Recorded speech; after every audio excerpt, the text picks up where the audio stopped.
Hi guys, so this is Arush Kumar and this video will learn how to change the color of the default block. So like this is yellow, this is green, then this is blue, then this is gray, orange and all. So now we will see how it is done.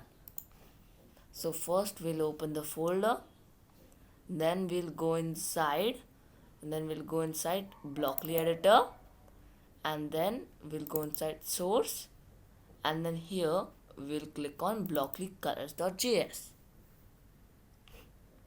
Now here, like this is like literally very simple.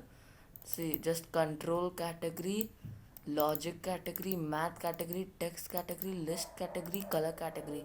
So you can just edit all of them in once.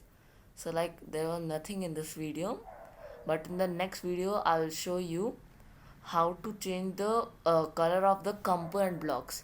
So subscribe to my channel and be ready for my next video. Thank you and bye.